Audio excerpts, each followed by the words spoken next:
There's a brilliant, calculated, and almost completely invisible game of high-stakes chess unfolding right now inside the executive offices of the WNBA. And it's quietly separating the true architects of future dynasties from the decision-makers still chasing social media hype. Welcome back to WNBA Pro, your #1 destination for deep analysis and unfiltered truth about the ruthless business behind women's basketball. Right now, we are witnessing a massive shift in how championship teams are actually built. And two explosive storylines are exposing the growing gap between winning attention and winning titles.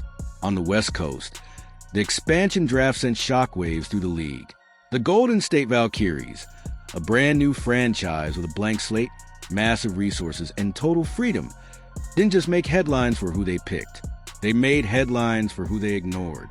Passing on Sophie Cunningham wasn't an accident. It was a statement, a cold, calculated signal that modern front offices are moving toward a data-driven philosophy, one that values impact over image. At the same time, in the Midwest, a completely different story is unfolding. The Indiana Fever are reportedly considering running it back with their current roster around Caitlin Clark. And in today's ultra-competitive WNBA, standing still might be the most dangerous gamble of all.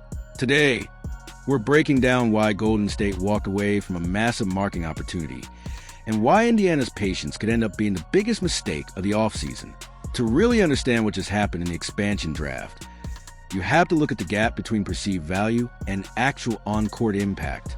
For years, Sophie Cunningham has been marketed as one of the most recognizable personalities in the league.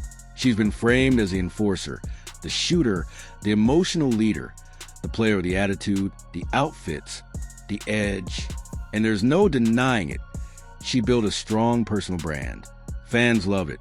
Sponsors love it. Media eats it up. So naturally, when Golden State entered the league, most people assumed she'd be at the top of their list. A perfect mix of experience and marketability. But when the moment came, they passed. And that decision wasn't random. It was intentional. Golden State isn't building a team based on popularity. They're building a system. One rooted in analytics, versatility, efficiency, and long-term chemistry. They're not interested in viral moments. They're focused on defensive discipline, shot efficiency under pressure, and players who fit into a structured identity. And when they evaluated Cunningham, they didn't see the brand, they saw the inconsistencies, the defensive lapses, the mismatch between noise and production in high-pressure moments. Building a locker room from scratch is fragile. You don't just need talent, you need cohesion. You need players who buy into a system, not players who dominate headlines. By passing on her, Golden State sent a clear message. The era of hype-driven decisions is over. Now shift your focus to Indiana, because while Golden State is thinking long-term dominance, the Fever might be flirting with complacency. They have Caitlin Clark, arguably the most impactful player in the history of women's basketball from a business and cultural standpoint. She didn't just enter the league. She changed it overnight. Ticket sales, TV ratings, merchandise, everything exploded. And when you have a generational talent like that, your championship window doesn't open in 3 years. It opens immediately. But reports suggest Indiana might stick with the same roster. On paper, it sounds reasonable. The team improved. They made the playoffs. Chemistry is building. But in reality, that mindset could be dangerous because the playoffs exposed everything. When the game slowed down, when the physicality increased, Indiana got bullied. Clark faced relentless pressure, full court defense, constant contact, physical targeting night after night.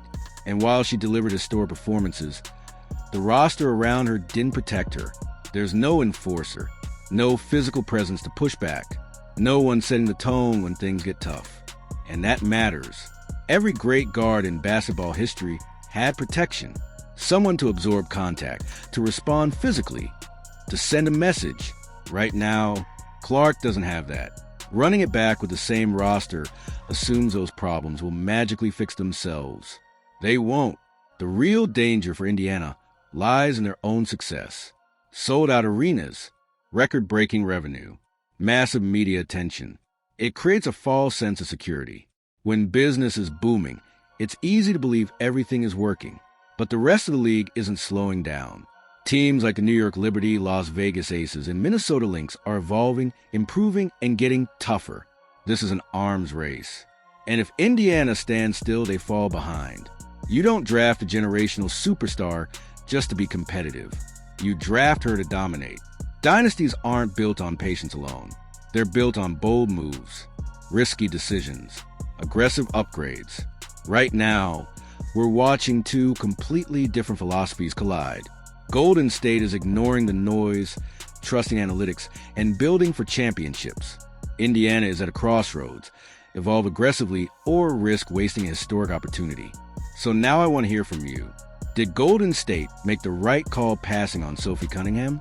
Or did they miss out on a key culture piece? And for Indiana, is running it back smart development or a massive mistake that leaves Caitlin Clark exposed again? Drop your thoughts, your takes, and your trade ideas in the comments.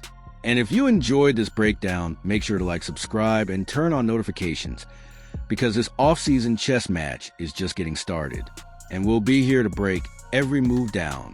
Catch you in the next one.